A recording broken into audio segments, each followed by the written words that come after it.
वृत्तमा गनिन्छ यो चार बिन्दुलाई क्रमशः जोड्दा चतुर्भुज नामले चिनिन्छ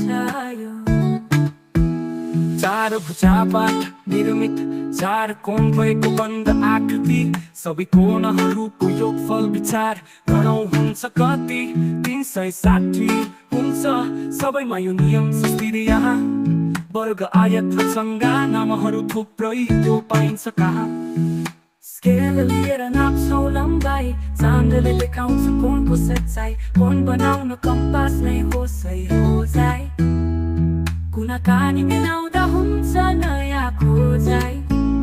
ज्यामिति बक्सका साथी छन् नि रचना गर्न हतियार नै हो यही